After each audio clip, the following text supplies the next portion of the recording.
Friends, welcome to Rajved astrology. मैं उमेश पटेल आप सभी का हार्दिक स्वागत करता हूं। आज हम ज्योतिष सीखने की चैनल को आगे बढ़ाते हुए बात करेंगे नाड़ी दोष के बारे में। ये अष्टकूट मिलान जो लड़का और लड़की को विवाहित जीवन के लिए कुंडली मिलान करते हैं, वो टाइम ये पॉइंट देखा जाता है और 8 नंबर का पॉइंट है। तो ये नाड़ी दोष क्या है, वो साइंस के साथ कनेक्टेड है। ये पूरा आपको मैं डिटेल में समझाऊंगा। आपने वीडियो देखा अंत तक तो आप अपने माइंड से जो भी डर है, क्योंकि अभी इतना डर उसका फैलाया हुआ है कि नाड़ी दोष लगता है तो हम विवाह के लिए आगे नहीं जा सकते। मित्रों, ऐसा कुछ नहीं है। मैंने मेरे एक्सपीरियंस से देखा है, क्योंकि नाड़ी दोष 80% के अंदर 100 में से कैंसलेशन हो जाता है अपने आप, यानी परिहार हो जाता है। तो कैसे होता है मैं आपको पूरा डिटेल में समझाता हूं। उसके पहले थोड़ी बेसिक चीज मैं आपको बताऊंगा। नाड़ी दोष जो 8 नंबर का पॉइंट है और इसको सबसे ज्यादा इंपॉर्टेंट दिया है, और उनके 3 प्रकार होते हैं और उसके अंदर अधिकतम गुण 8 है जो यहां मैंने लिखा है, और संभावित गुण है 0 मिलता है और 8 मिलता है। नाड़ी मिलती है, नाड़ी दोष नहीं लगता है तो 8 मार्क गुण इधर मिलते हैं, 8 मार्क्स, और नाड़ी दोष लगता है तो वहां 0 मार्क्स मिलते हैं, 0 गुण मिलते हैं। तो ये नाड़ी दोष क्या है, इसके लिए आपको थोड़ा साइंस का एग्जाम्पल मैं दूंगा कि जिस कोई लड़के और लड़की के अंदर नाड़ी दोष है तो मित्रों इसके अंदर उनका ब्लड ग्रुप जो है वो सेम ही रहेगा। जिसका ब्लड ग्रुप सेम है, आप कोई भी केस पकड़ो जहां पे नाड़ी दोष लगता है, उनको ब्लड ग्रुप सेम रहेगा। दूसरा उनका आपको एक एग्जाम्पल देता हूं कि नाड़ी दोष के लिए, जैसे कि यहां पे मैंने बताया कि तीन टेबल बनाया है और उनके 3 प्रकार है।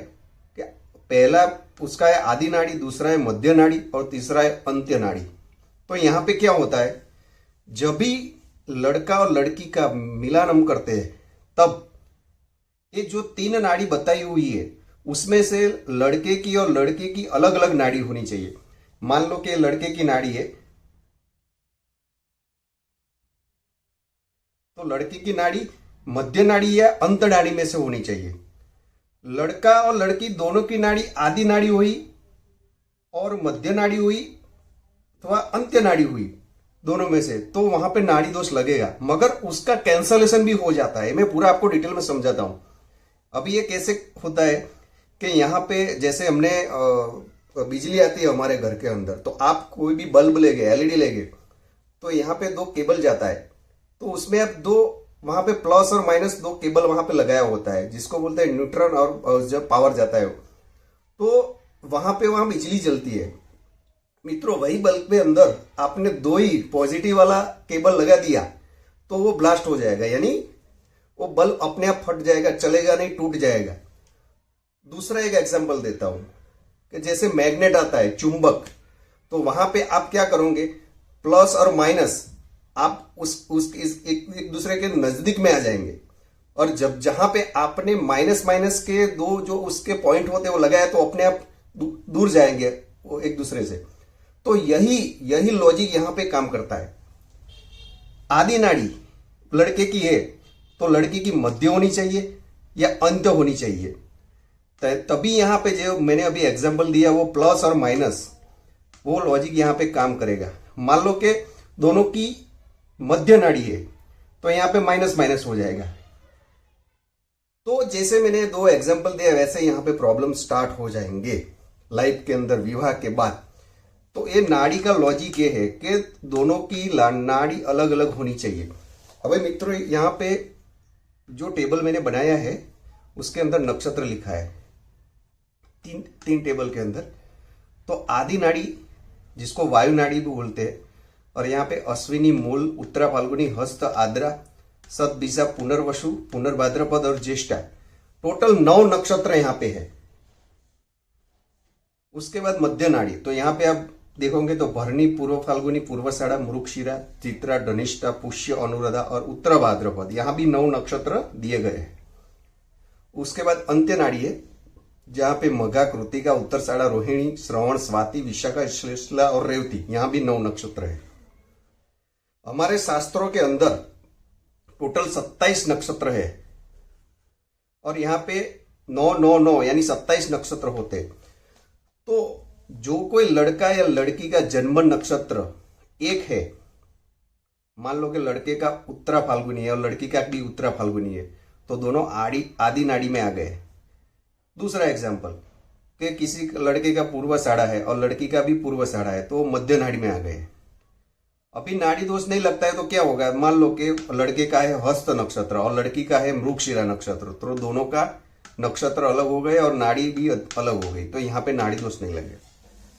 अभी इसके अंदर मैं एक दूसरा पॉइंट ऐड करूंगा, उसके बाद हम देखेंगे कि कैंसलेशन और परिहार कैसे होता है।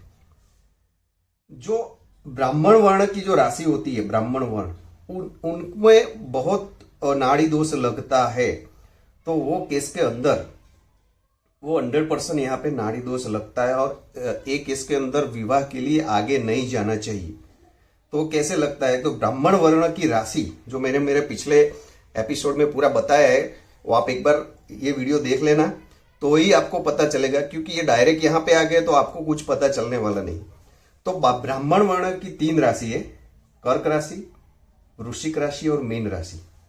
तो मान लो कि ब्राह्मण वर्ण की राशि है लड़के और लड़की के दोनों में, और नाड़ी दोष लगता है, तो 100% नाड़ी दोष लगेगा और वो विवाह के लिए आगे जाना नहीं चाहिए, क्योंकि यहाँ पे दिक्कतें आ सकती है।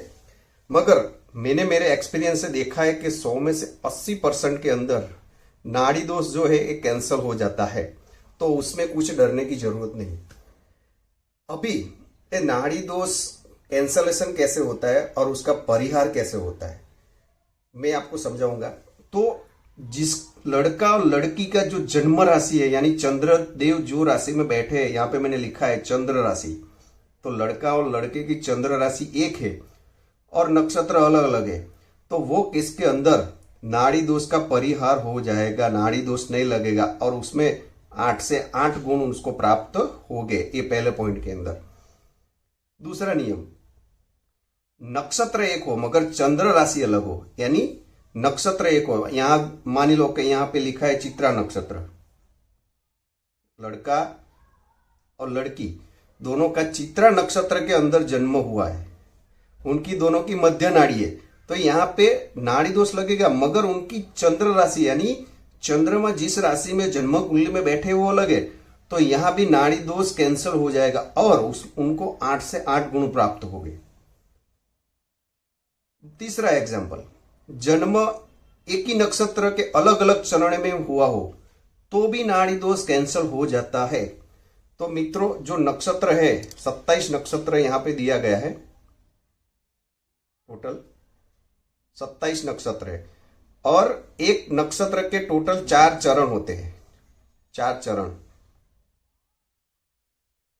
तो लड़का और लड़की का जन्म नक्षत्र कोई भी एक ही हो, मान लो कि यहां भरणी नक्षत्र के अंदर जन्म हुआ है लड़का और लड़की का, भरणी नक्षत्र के अंदर, मगर लड़के का चरण 1 है और लड़की का चरण 2 है, तो वो केस के अंदर यहां भी नाड़ी दोष कैंसिल हो जाएगा और उनको 8 से 8 गुण प्राप्त होंगे।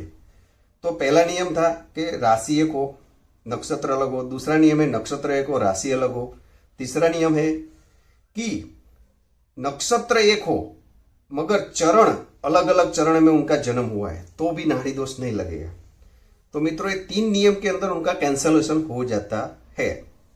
अभी शास्त्रों के अंदर ऐसा भी लिखा गया है कि नक्षत्र, अच्छा ये पॉइंट की बात करें उसके पहले इसके अंदर मैं एक एडिशन करूंगा कि जो जन्म एक ही नक्षत्र और अलग अलग चरणों में हुआ हो उसमें मैंने अभी बताया कि 8 से 8 मार्क्स मिल गए, मगर ये एक आप ध्यान रखो, यहां पे जो मैंने लिखा है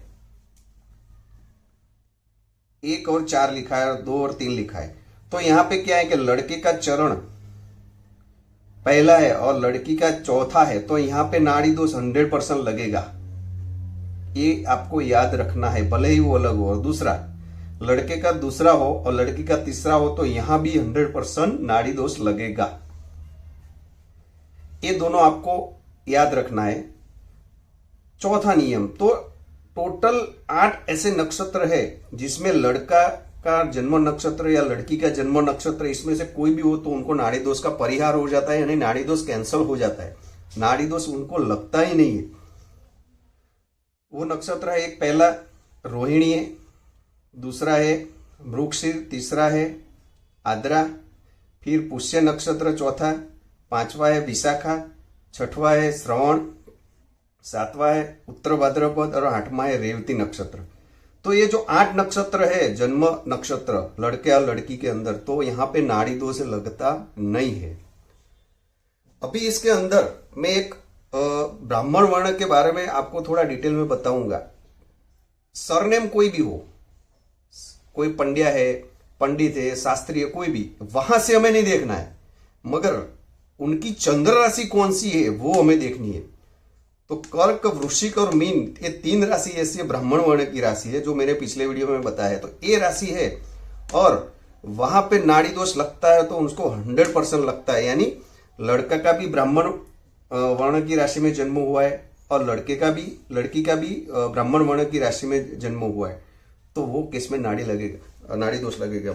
मान लो कि लड़के की कर्क राशि है और लड़की की मीन राशि है और वहां पे नाड़ी एक ही आती है, तो 100% यह नाड़ी दोष लगेगा और ऐसे केस में आगे नहीं जाना चाहिए।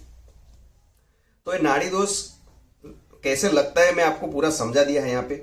अब ये नाड़ी दोष लगता है तो उसका इंपैक्ट क्या आता है वैवाहिक जीवन के अंदर। तो यहाँ पे 3 बताया कि आदि नाड़ी, मध्य नाड़ी और अंत्य नाड़ी, जिसको वायु, पित्त और कफ बोलते हैं। तो इसका प्रभाव वैवाहिक जीवन के अंदर क्या होता है, तो उसको संतान प्राप्ति के टाइम में दिक्कतें आ सकती है, और संतान हो भी गया तो वायु, पित्त और कफ प्रकृति का वो बच्चा होता है और उनको शारीरिक रूप से कमजोर होता है और स्वास्थ्य रिलेटेड उनको प्रॉब्लम रहता है। तो इसीलिए ये नाड़ी दोष लगता है, जैसे मैंने पूरे जो नियम बताए, तो हमें आगे नहीं जाना चाहिए। तो नाड़ी दोष के लिए बहुत सारा अभी डर फैला हुआ है। बहुत सारे जो छोटा ज्योतिष सीख लेते हैं और फिर सॉफ्टवेयर की मदद से बोल देते हैं कि आपका गुण मिल नहीं रहा है, नाड़ी दोष लग रहा है, नहीं आप आगे मत जाओ। मगर आप सॉफ्टवेयर में आप जब भी लड़का और लड़की का डेट डालोगे, वो टाइम पे आपको वहां पे 0 मार्क्स दिखाएगा। मगर मित्रों, सॉफ्टवेयर को पता नहीं है कि ऐसे नियम से और नाड़ी दोष परिहार होता है। तो ये पूरा ऐसे देखना चाहिए और ऐसे डिसीजन नहीं लेना चाहिए, क्योंकि ये लड़के और लड़की का पूरा विवाह और पूरी लाइफ का सवाल है। बहुत अच्छा मिलन हो रहा है, फिर भी जिसको पूरा उसका लॉजिक ही पता नहीं है, पूरा डिटेल ही पता नहीं है, और वो मना कर देते हैं, फिर वो शादी टूट जाती है। तो इसीलिए ये नाड़ी दोष के अंदर छोटे छोटे नियम है, हमें ध्यान में रखना चाहिए और सही तरीके से जो हमने मिलान कर दिया है, तो लड़का और लड़की के अंदर लाइफ के अंदर उससे बहुत अच्छा रिजल्ट मिलता है। तो मित्रों, मैंने आज आपको समझाया कि कुंडली मिलान, जो अष्टकूट मिलान कहते हैं, तो उसके अंदर नाड़ी दोष का क्या महत्व है और उसका वैवाहिक जीवन पे क्या प्रभाव होता है और उनके परिहार यानी कैंसलेशन कैसे अपने आप हो जाता है। तो मैं आशा रखता हूं कि वीडियो आपको अच्छा लगा होगा। अच्छा लगा है तो उसको लाइक करना, शेयर करना और सब्सक्राइब करना। आभार।